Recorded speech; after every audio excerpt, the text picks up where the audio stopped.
السلام عليكم ورحمة الله وبركاته. الحمد لله وكفى وسلام على عباده الذين اصطفى أما بعد. عن زينب بنت جحش رضي الله عنها أنها قالت: استيقظ رسول الله صلى الله عليه وسلم من نوم وهو محمر وجهه فقال: لا إله إلا الله ويل للعرب من شر قد اقترب. ബഹുമാനികളെ, ഹബീബായ നബി സല്ലല്ലാഹു അലൈഹി വസല്ലമ തങ്ങളുടെ പ്രിയ പത്നി സൈനബ് ബിന്ത് ജഹ്ഷ് റളിയല്ലാഹു അൻഹയെ തൊട്ട് റിപ്പോർട്ട് ചെയ്യുന്ന ഹദീസ്. മഹദിവറുകൾ പറയുന്നു, ഒരിക്കൽ നബി സല്ലല്ലാഹു അലൈഹി വസല്ലമ തങ്ങൾ ഉറക്കത്തിൽ നിന്നും ഉണർന്ന ഒരു സാഹചര്യം. വഹു മുഹമ്മറുൻ വജുഹുഹു, നബി സല്ലല്ലാഹു അലൈഹി വസല്ലമ തങ്ങളുടെ മുഖം വിവർണമായിരുന്നു. എന്തോ ഒരു വിഷമം നബി സല്ലല്ലാഹു അലൈഹി വസല്ലമ തങ്ങളുടെ മുഖത്ത് നിന്ന് വായിച്ചെടുക്കാൻ കഴിയുമായിരുന്നു. ആ സമയത്ത് നബി സല്ലല്ലാഹു അലൈഹി വസല്ലമ തങ്ങൾ പറഞ്ഞു: ലാ ഇലാഹ ഇല്ലല്ലാഹ് വൈലുൽ ലിൽ അറബ് മിൻ ശർരിൻ ഖദ് ഇഖ്തറബ. നബി സല്ലല്ലാഹു അലൈഹി വസല്ലമ തങ്ങൾ പറഞ്ഞു, അറബികൾക്ക് നാശം, മിൻ ശർരിൻ ഖദ് ഇഖ്തറബ, അടുത്തതായ ഷർറിനാൽ അറബികൾക്ക് ഇതാ നാശം വരാനിരിക്കുന്നു എന്ന് നബി സല്ലല്ലാഹു അലൈഹി വസല്ലമ തങ്ങൾ പറഞ്ഞു. എന്നിട്ട് ചേർത്ത് നബി സല്ലല്ലാഹു അലൈഹി വസല്ലമ തങ്ങൾ പറയുകയാണ്: ഫുത്തിഹൽ യൗമു മിൻ റദമി യഅജൂജ് വമഅജൂജ്. യഅജൂജിൻ്റെയും മഅജൂജിൻ്റെയും അവരെ ബന്ധിച്ചിരിക്കുന്നതായ മതിലിന് വിള്ളൽ വീണിരിക്കുകയാണ്.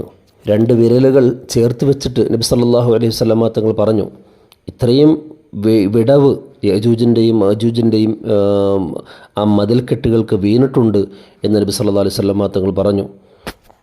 ആ സമയത്ത് സൈനബ് റളിയല്ലാഹു തആല അൻഹ നബി സല്ലല്ലാഹു അലൈഹി വസല്ലമ തങ്ങളോട് ചോദിച്ചു: യാ റസൂലല്ലാഹ് അനുഹ്ലകു വഫീന സാലിഹൂൻ, ഞങ്ങളിൽ സ്വാലിഹ്യങ്ങൾ ഉണ്ടാകുമ്പോൾ, നല്ല ആളുകളുള്ളപ്പോൾ ഞങ്ങൾ നശിപ്പിക്കപ്പെടുമോ നബിയെ? അനുഹ്ലകു വഫീന സാലിഹൂൻ, ഞങ്ങളിൽ നല്ല ആളുകളുള്ളപ്പോൾ ഞങ്ങൾ നശിപ്പിക്കപ്പെടുമോ? ഫഖാല, നബി സല്ലല്ലാഹു അലൈഹി വസല്ലമ തങ്ങൾ പറഞ്ഞു: നഅം, അതെ സൈനബേ റളിയല്ലാഹു അൻഹ, ഇദാ കസുറൽ ഖബുസു, മോശമായ കാര്യങ്ങൾ അധികരിച്ചാൽ നല്ല ആളുകൾ ഉണ്ടെങ്കിലും നാശം വരും എന്ന് നബി സല്ലല്ലാഹു അലൈഹി വസല്ലമ തങ്ങൾ സൈനബ് റളിയല്ലാഹു തആല അൻഹയ്ക്ക് മറുപടി കൊടുത്തു. ഇസ്രായേലിൻ്റെയും ഇറാൻ്റെയും ഇടയിൽ ഘോരമായ യുദ്ധം നടന്നുകൊണ്ടിരിക്കുന്ന ഈ സാഹചര്യത്തിലും ഈ ഹദീസിനെ അറബ് ലോകത്തെ പണ്ഡിതന്മാർ വിശദീകരിക്കുകയാണ്. ഇദാ കസുറൽ ഖബസു, മോശമായ കാര്യങ്ങൾ അധികരിച്ചാൽ നാശം സംഭവിക്കും, അറബ് ലോകത്തിന് നാശം സംഭവിക്കും എന്ന് പറഞ്ഞിട്ട് അറബ് ലോകത്തെ പണ്ഡിതന്മാർ അതിനെ വിശദീകരിക്കുന്നുണ്ട്. എപ്പോഴാണ് ഈ മോശമായ കാര്യങ്ങൾ അധികരിക്കുന്നത്?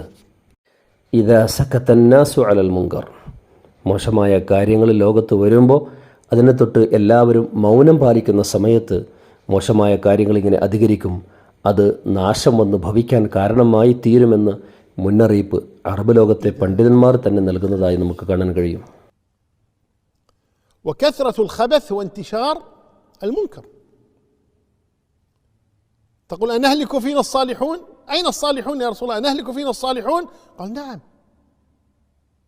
إذا كثر الخبث، ولا يكثر الخبث إلا إذا سكت الناس عن المنكر. കണ്ടോ, ഈ വീഡിയോയുടെ അവസാനത്തിൽ അവർ പറഞ്ഞത് ഇദാ സക്കത്തന്നാസു അലൽ മുങ്കരി, മോശമായ കാര്യങ്ങളിൽ മൗനം പാലിക്കുമ്പോൾ, തടയാതിരിക്കുമ്പോൾ, മോശമായ കാര്യങ്ങൾ ലോകത്ത് വരുമ്പോൾ അതിനെ തടയിടാതിരിക്കുമ്പോൾ എന്ത് ചെയ്യുന്നു?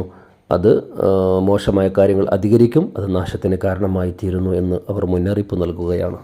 ബഹുമാനികളെ, മോശമായ കാര്യങ്ങൾ ആരുടെ ജീവിതത്തിലുണ്ടാകുന്നുവോ, വ്യക്തിപരമായിട്ടാണെങ്കിലും അത് ലോകത്ത് ഒരു രാജ്യത്താണെങ്കിലും അത് നാശത്തിന് കാരണമായി തീരും. അത് ഒഴിവാക്കാനുള്ള മാർഗമാണ് വായന എന്നുള്ളത്. ഇന്ന് നമ്മെ സംബന്ധിച്ചിടത്തോളം വായന ദിനമായിട്ട് ആചരിക്കപ്പെടുന്നതായ ദിവസമാണ് ജൂൺ 19 എന്നത്.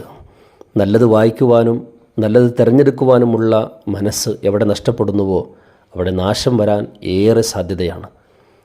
വായിക്കപ്പെടുന്ന ഗ്രന്ഥത്തിൻ്റെ ഉടമകളാണ് നാം, അല്ലേ? ഖുർആൻ എന്ന് പറഞ്ഞാൽ എന്താ അർത്ഥം? വായിക്കപ്പെടുന്നതെന്നാണ്. വായനയിലൂടെ, നല്ലത് വായിക്കുന്നതിലൂടെ, നല്ലത് ചിന്തിക്കുന്നതിലൂടെ നല്ലത് തിരഞ്ഞെടുക്കാൻ അല്ലാഹു സുബ്ഹാനഹു വ തആല നമുക്ക് ഏവർക്കും തൗഫീഖ് നൽകുമാറാകട്ടെ.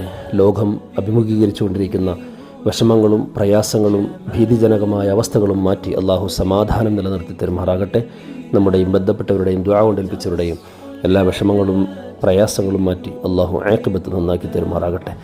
വാഖിറു ദഅ്വതി അൽഹംദുലില്ലാഹി റബ്ബിൽ ആലമീൻ. അസ്സലാമു അലൈക്കും വറഹ്മത്തുള്ളാഹി വബറകാതുഹു.